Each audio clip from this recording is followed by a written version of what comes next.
Welcome back to another episode of Kicking It with Coach Red, where we give you all the news, stories, takes, and opinions about your favorite teams from the Pacific Northwest, from the good to the bad to the Mariners. The still, as of right now, first place Mariners, maybe. Are you sure? I'm not very confident. Oh, that's good to know. Confidence is key. Sure. Lies. Technically, they're in a stalemate right now It's true. until this game goes final. Astros winners today. I forgot to say this in the last episode, but guess what? It still rings true right now. Those pesky little Mariners are only 2% behind Jerry's goal of 54%, where they're clocking in at 52% winning percentage on the year. But before we dive into the Philly series and the start of the Tigers series, why don't we tell you a little bit about us? If you're looking for a guy that will crunch those numbers back and forth, forward and backwards, up, down, left and right, and just try to get those numbers dialed in like a young Albert Einstein. If you're looking for a guy like that, you might be looking for a guy like me, your boy, Coach Red. You can find me on X at the Real Coach Red, on Instagram at the Real _ Coach Red, TikTok at the Real Coach Red. Also, find the show over on YouTube. Search Kicking It with Coach Red. Like, subscribe, hit the bell notifications, leave a comment or two.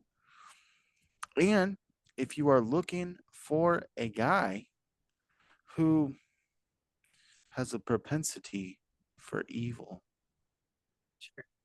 but also is very good with math. He Some days. would be a young Robert Oppenheimer.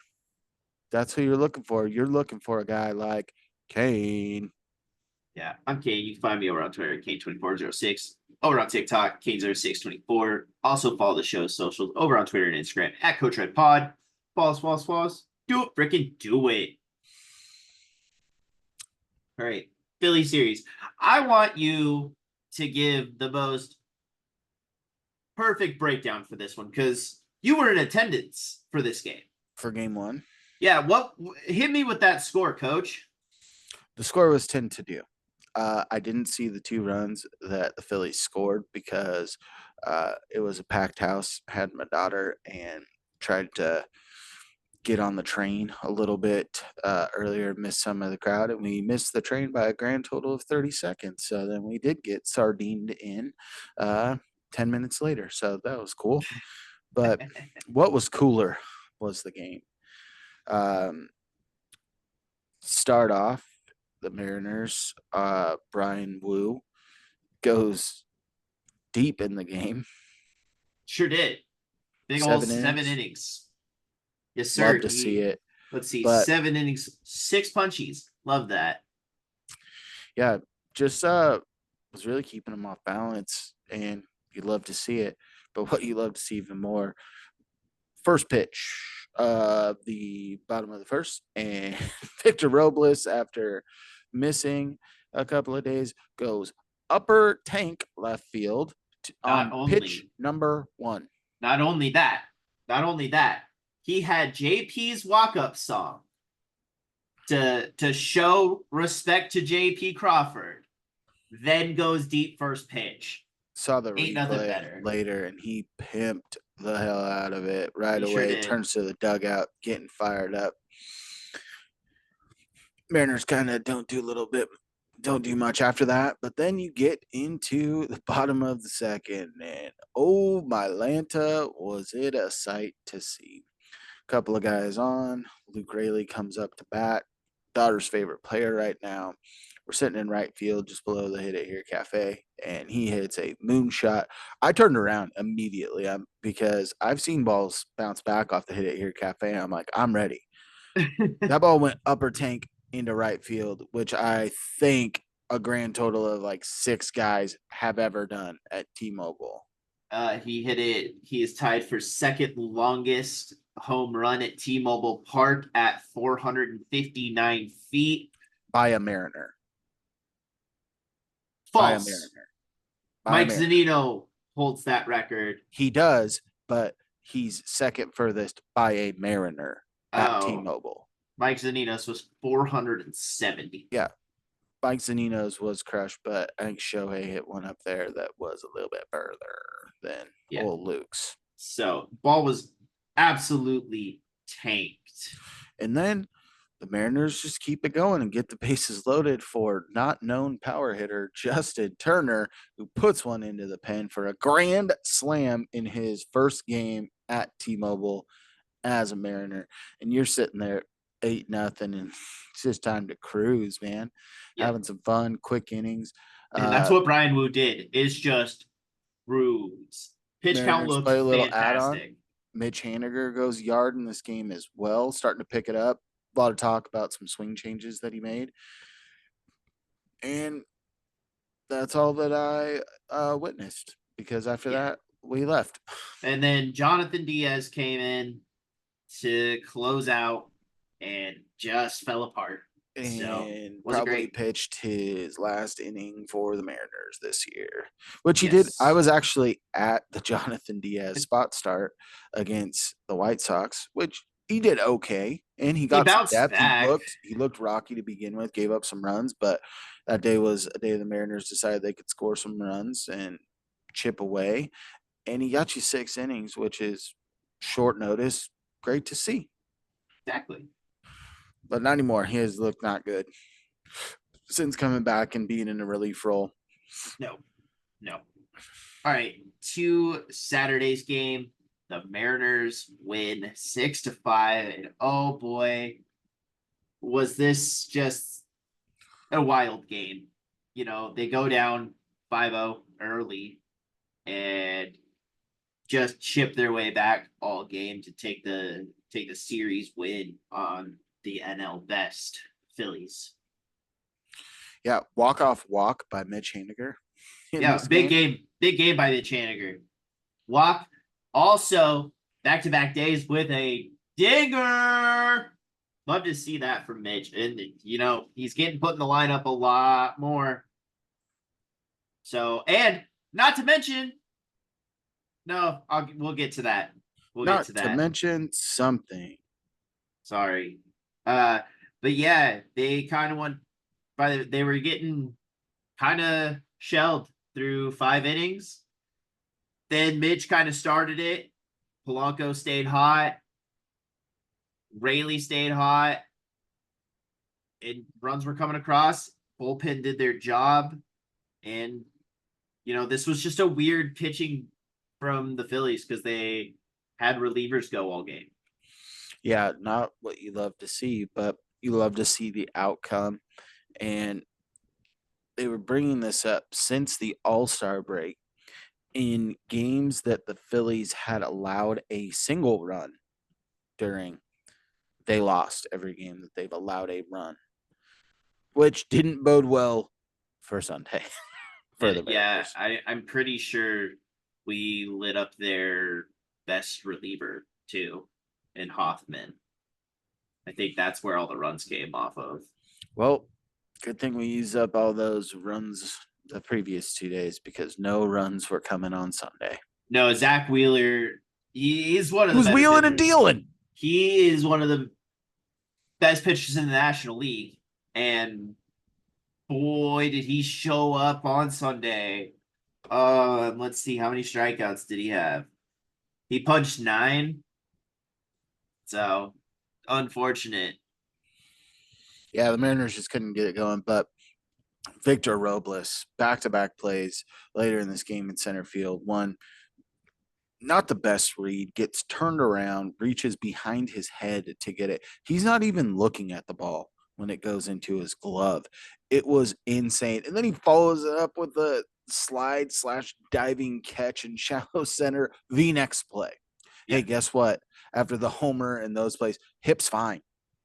Hip's fine. I think so. I think so. Yeah, hip was fine. And I think that it was either Saturday or Tuesday where he got drilled in the knee. I think it was I think it was Saturday. He got drilled right in the knee and stayed in the game and was able to make those plays the following day. Yeah, Love to it see was it. great. Love Victor Robles. Then you get to Tuesday's game against the Tigers, and coming off, granted, the Phillies hadn't been playing the best baseball, but still have the best record in baseball. Feel pretty solid about your team, and the Tigers haven't hit the ball very well all year. And you've got Luis Castillo on the bump. You got a guy that's struggled a little bit as a rookie, but It's that is funny. music to other teams' ears. I have a rookie that's struggling. Oh, we're playing the Mariners. I bet he sets a career high in strikeouts. Yeah, and the guy had a 6.18 ERA coming into the game, and was not very good. Gave multiple runs his last outing. Mariners couldn't touch him. Could not touch him. No, Luke Rayleigh hits a homer in this game. Game ends 4-1, and it just 4-2. 4-2. Yeah, they scored late because of the drop fly ball between the center fielder and right fielder, where the play played you, me, you, Yeah. me, you, and made it interesting. Mitch Garver gets a pinch hit.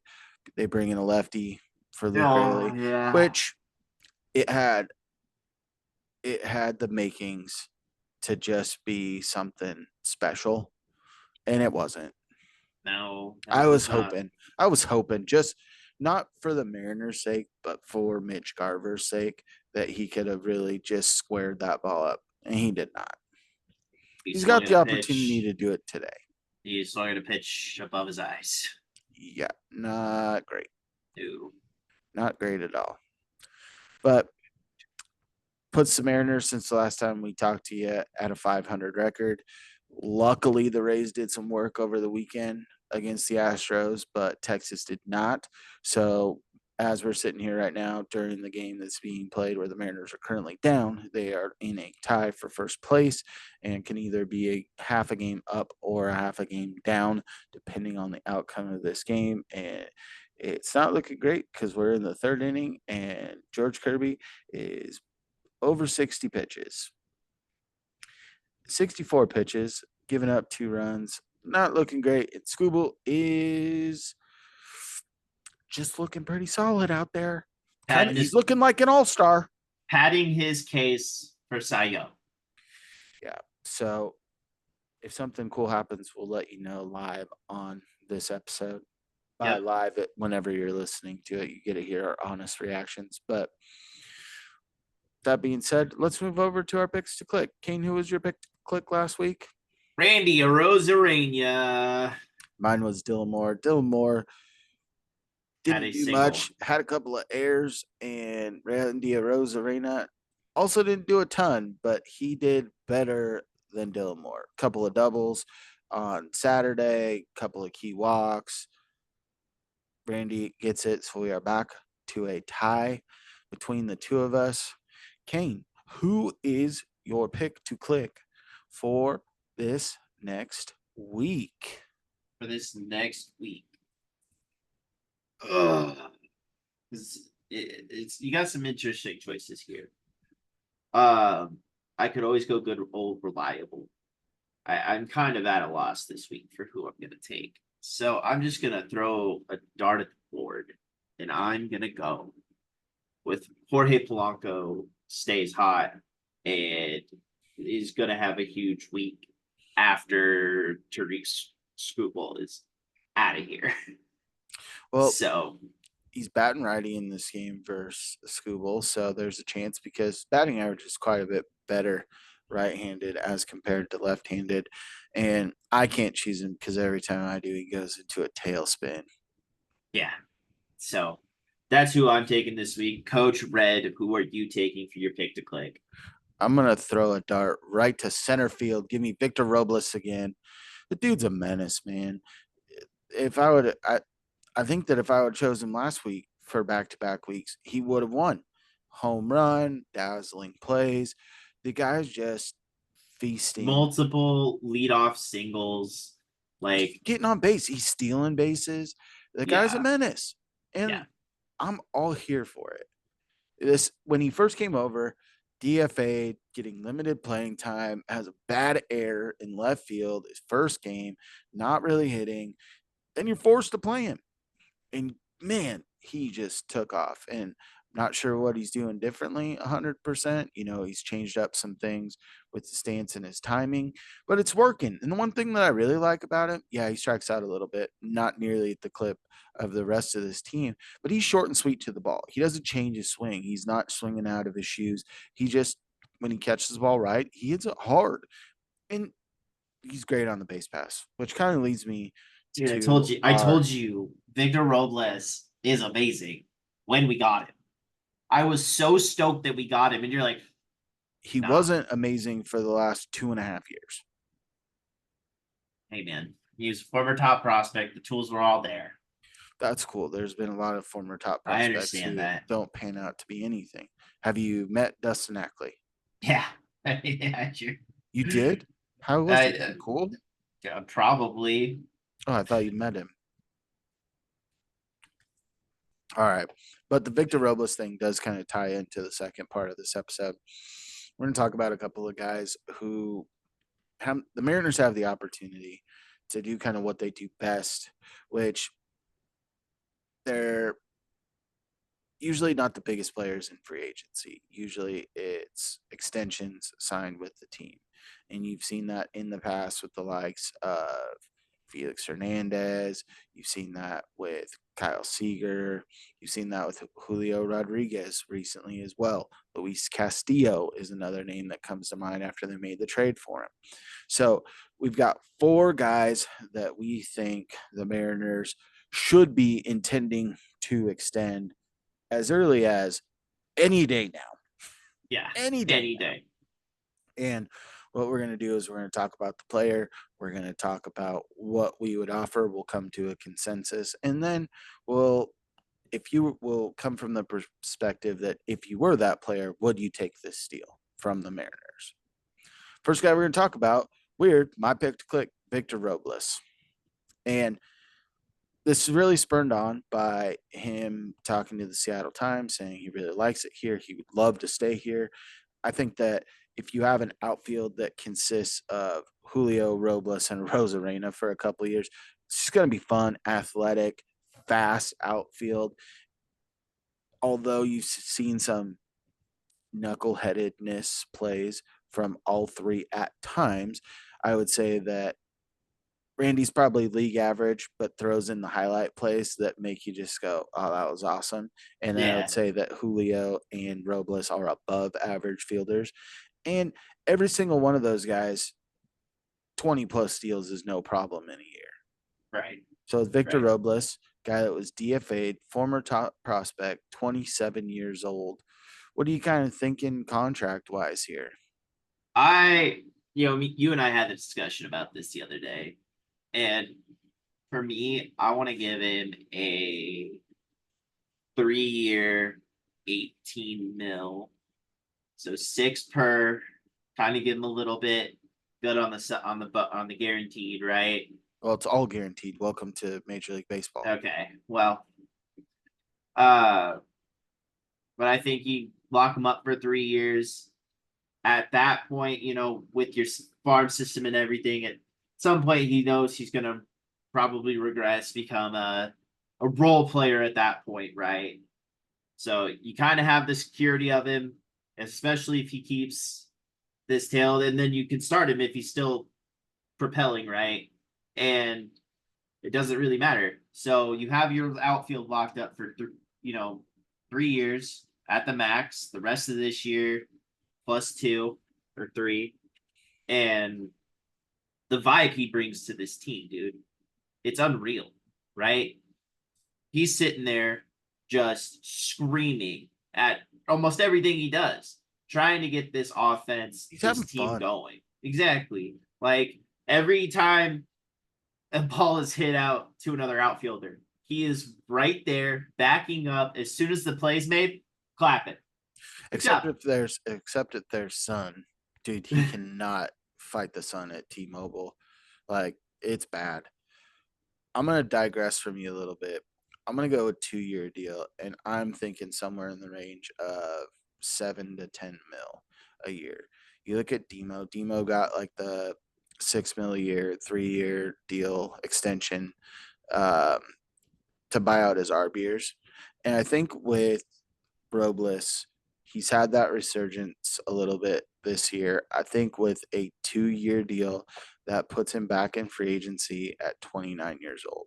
You give him a moderate pay bump here, but it allows him to go get that big deal if he does have a follow up Resurgence. couple of seasons, right?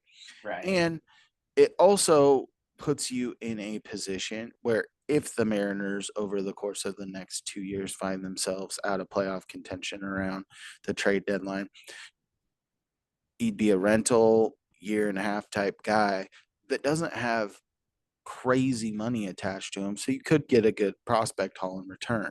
I think in that range where I would even venture to go as high as 2 years, 20. I think that's a little rich for my blood. I would like 2 years, 16 to 18. So 8 to 9 mil a year on the average.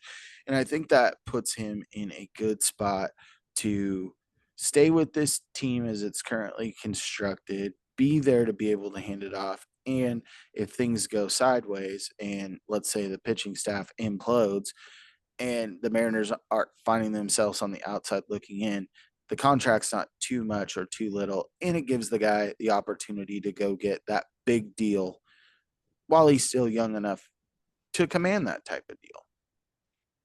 So, Kane, if you're Victor Robles and I come up to you and I say, we're going to give you 2 years, $16 million extension, do you take it? I mean, I think at that point you kind of take anything offered that's decent enough. We're semi there on the number around that area. Just the year part, right? You just got to think, do you want 29 or 30-year-old, right? I Yeah. guess your opinion makes a little bit more sense. You kind of get them out there. Baseball players kind of last a little bit longer than most other sports. So So, probably a 2 year. Because then if he does want to come back on the cheap, he can come back on the yeah. cheap. So 2 years, 2 years, $16 million. You're Victor Robles right now. Yes or no? I would probably say yeah then. I think you would too. I think in that range, it's not money to bat an eye at. You're not going to be paid at the top that some of these guys are going to get paid. But at the same time, you were DFA'd earlier this year by the Nationals. By the Nationals. Yeah. The Nationals aren't very good. No, no they are. So, boom, lock him down. Next guy we're going to talk about is a guy that people have been chirping all year at multiple points, sometimes louder than others, to get an extension done. And that's Cal Raleigh. Cal Raleigh, this pitching staff obviously does great things with him behind the dish. He is a plus defender behind the dish. I think he's leading the league in runners caught stealing. The dude's a stud. He's going to hit you multiple home runs. The batting average is never going to be there, but what he does defensively outweighs a lot of that average. And the dude has a clutch gene, unlike anyone on this team. That's true. And he's still a young player. This is tough. This is really tough because, in my own opinion, Cal Raleigh deserves a max contract. There is no max contracts in baseball. That's a cop But out. This isn't the NBA. You're talking about guaranteed money. You're talking about I max okay. deals. We're High talking highest MLB. highest paid catcher. That is what Cal Raleigh needs to be. Um, he's gonna get it before He's other. not going to be the highest paid catcher. He shouldn't be the highest paid catcher. I He don't should know. not. He should not. You're telling me that he should make more than multiple time All Star JT Realmuto. He should make more than already 2-time All Star in his first 2 years, Adley Rushman. Yeah, but that's just the way the market trends, though, right? Is almost everybody that is of a status, right, becomes either the highest paid or the second highest paid. Correct? Not always. I think Not always. Cal. I think you need to lock Cal. How many years? How many years you want to give Cal? What is he? 25, 26 right now. Yep. Give him a 5 year. Okay. How much money do you want to go to Cal? What is Julio getting? Julio's is a weird one with all the escalations and different things that can trigger it. I think it's a base 10-year 288 with the potential to be up to half a bill. 15 year.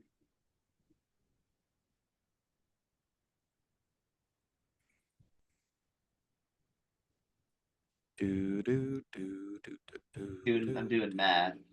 So it'd probably be what? 5 years, 90 million. not even at the top of the game. Yeah, I I know. look See, I did some research before this and looked at some contracts. Well, I was playing bridge with a toddler, so Nice. I looked at JT Realmuto, a little bit higher average, but as a guy that's had pop. His current deal is 5 years, 115 million. For Cal Raleigh, I would go 5 years, 125 mil. It's 25 a year. This is a guy that's going to be out there for 80+% of your games. He rarely gets hurt. He gets dinged up. He's out there making a difference offensively and defensively for your team. And the staff loves him. No matter who you bring in here, they talk about the lab all the time, but I think a lot of it's on Cal too. They were talking to Brian Wu and asked him how many times he calls off Cal during a game. And he said, I've maybe called him off 2 times in my career. yeah, he doesn't like being called off. He knows how to call a game, and The proof's his in the pudding. the pitching staff trusts. Yeah, and I don't care whatever pitcher you bring in here, they're going to trust him. He's still going to go throw guys out at a high clip. He's a switch hitting catcher. I think that I think that 5 years, 125 puts him into the 30s. You can keep him around at lower cost during that. That puts him at the upper tier for payment for a catcher. I mean, And I then you don't think it breaks the also bank for the Mariners. and also you're also sitting there looking at his right-handed stats this year, and they're trending upward from what they have been. So you're liking what you're seeing more from both sides of the plate from him as well. I mean, I think he's the glue to this team. If you don't have Cal Raleigh, I think it all falls apart. All right. 5 years, 125. You're Cal Raleigh and Scott Boras. Do you take this deal? I mean, you might as well, right? Your guys who sat out late and all that jazz the season before aren't performing to their contracts. They tried to get that sign on late, get big money, and their guys just got kind of mediocre deals. So I would say you probably would take it. I would take it if I was Cal. A couple of reasons. One, you don't know if your value outside of the Mariners is going to play that high because the average isn't there, right? You don't know what that's going to do because for a long time, we looked at Mike Zunino as a defense first catcher that had some pop, but atrocious batting average. Difference between Zanino and Cal can hit from both sides, and Cal's got that clutch gene in him, where Zanino didn't really have that, right? And he had one monster season for Tampa Bay, and then he's out of the league already. So I think with Cal, he's smart enough. He's a coach's kid. I think you take this deal, and I think it's a fair number to him as well, right? That's going to be the other big thing is you want to make sure that this guy is compensated at a level that puts him in line with his peers. And I'm also going to sit there and be able to not put him at top dollar because even though we appreciate what Cal does, the rest of the league doesn't. It's a guy that's putting up big home run numbers. He's stealing some bases now and catching guys left and right, and he hasn't sniffed the All-Star game in his now third year in the league. And this year, it was kind of turning like this might be the year. Not even close. Yeah. All right. The next two, we're going to kind of group these guys together because overall, I think that their deals should be fairly similar. And that's going to be George Kirby and Logan Gilbert, each of whom are both a one-time All-Star. Logan this year, George Kirby last year. They've been guys that have been your number 2 and 3 starter behind either, you know, Robbie Ray or Luis Castillo, and both have pitched like aces for long periods of time, especially over the course of the last 2 years. So, Kane, where do you go contract wise for these guys? Well, I'm sitting here looking at the top paid pitchers, right? And these are all accoladed pitchers, right? Outside of Yoshinobu Yamamoto, has this the. I mean, I'm not even counting Shohei's contract because that's just Because he's a insane. hitter right now, no pitching allowed.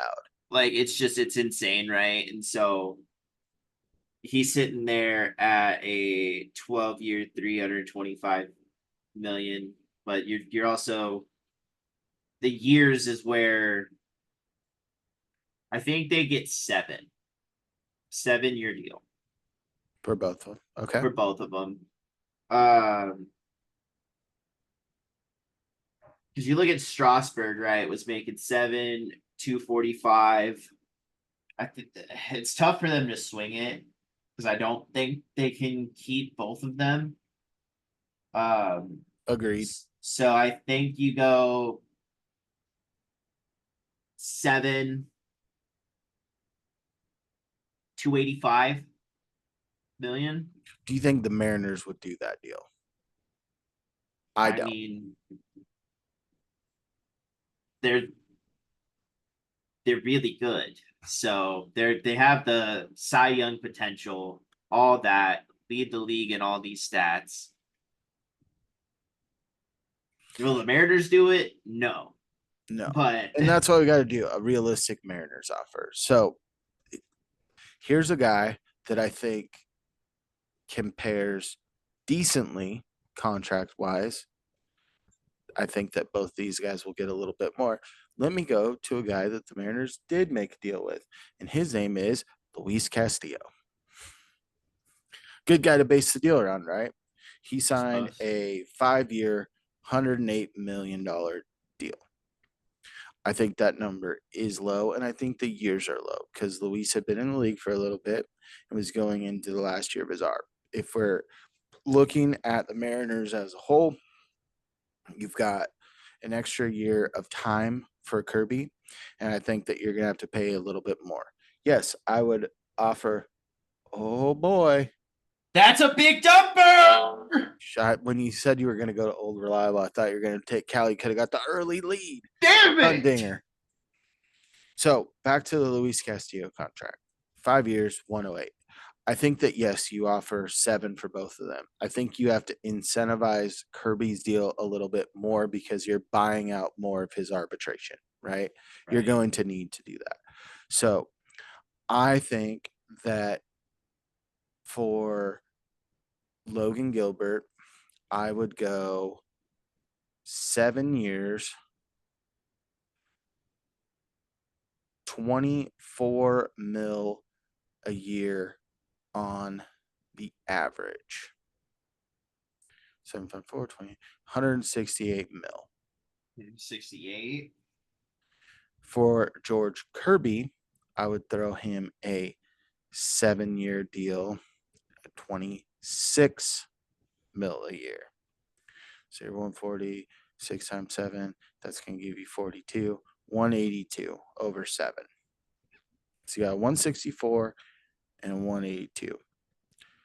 I think that those numbers, especially with the way the league is trending, are numbers that the Mariners should be able to pay.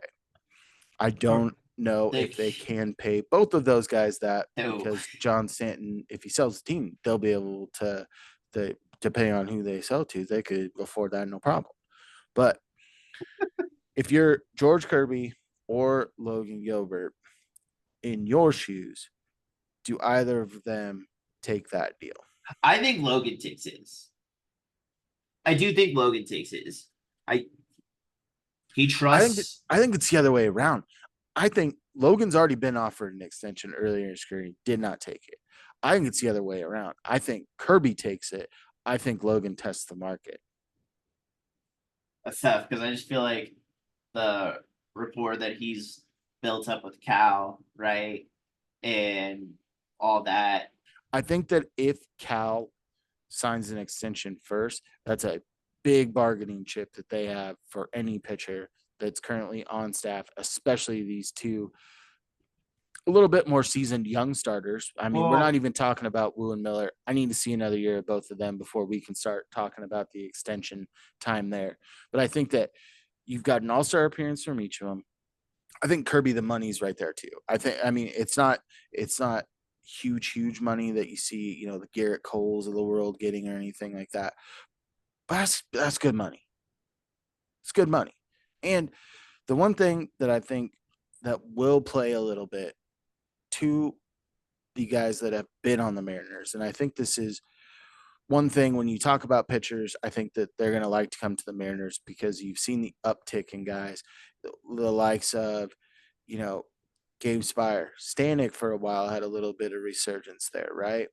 You've seen it with Paul Sewald. You've seen it with Casey Sadler. You've seen it with what they've been able to bring up in the likes of four of your starters right now: Brian Wu, Bryce Miller, Logan Gilbert, and George Kirby. Pitching's always going to be there. Hitting's going to be tough to go get guys from the outside. There's been a lot of slander. Thanks a lot to Oscar Hernandez for talking shit during the All-Star game. Love you for that. But you offer them the opportunity to go down as legends. That's the other key. And I think that extending guys that are currently under contract with this team, especially the younger guys, I agree. it's huge because I think that's a big selling point to Cal. I think that Cal Raleigh would love to be the starting catcher for the first World Series winning Mariners. I think that he would strive to be that guy because he's very close already to surpassing Dan Wilson as the best catcher we've had of all time. He's already passed Zanino. He's already passed Kenji Jojima. Passed him already, right? He's already passed old crazy eyes, Tommy Murphy, and part-time catcher in the minors, Mike Blowers. So, like, he's already there, and he's built that lore. And I think that Cal is a big domino in this. I think Yes. Robles is a nice story. I would love if he could continue, and he's a fun player to have. But your core guys, if you can keep Julio and Cal together for a long time, and you keep Logan Gilbert and George Kirby together for a long time, special things will happen. People catch Yes. fire. The Arizona Diamondbacks had no business coming out of the NL last year. No business. Yep. With the likes of the Phillies, the Dodgers, and the Braves. No, but they did. They took Guess care what? of. Guess what? The Rangers had no business coming out of the AL. But guess what? They did. Yeah. They did. So at some point, things are going to break for the Mariners. And I would hope that all of these guys are on the team. It's not feasible. It's not. But I think that with these Mariners, there's the opportunity to get these young up and coming guys to market value deals for their worth to this team. Yeah. It'll be They interesting to got see they what got to do happens something. throughout the course of the end of this year because Robles, he's free agent after this year. I wouldn't be surprised if he comes back, doesn't sign the extension, right? Maybe test the market a little bit, see what comes to him. But you could be working year round on trying to extend Cal Raleigh, Logan Gilbert, and George Kirby. I agree. So out of those deals, I think that we 3.5 yeses because you said one. No, I'll call it three because you said one pitcher, I said the other. We think that Cal takes the deal. We think that Robles takes the deal. So, we'll see where we go from there, and hope that the Mariners continue to push forward. They've been more resilient offensively since the Randy Arozarena deal. Justin Turner's provided some good at bats. Julio Rodriguez on the field running around. Doesn't sound like he's going to be able to play the outfield, but he might be able to come back and DH, which I don't love. I think that I'll take the time, let Julio get back fully healthy because you want all aspects of his game, right? You need Yeah, that. I don't want Need him. Like, what are you gonna do with him on base? He's going to run, but I not as mean, fast. I think I that guess. you get him to full strength. Same thing with JP.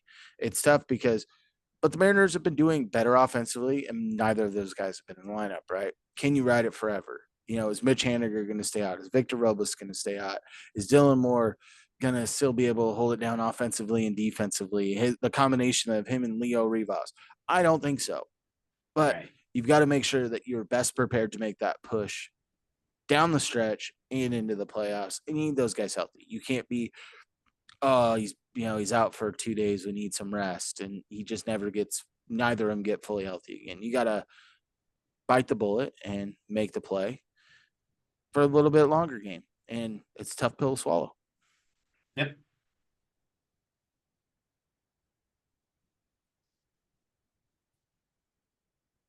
Yeah. Yep, I'm agreeing with you.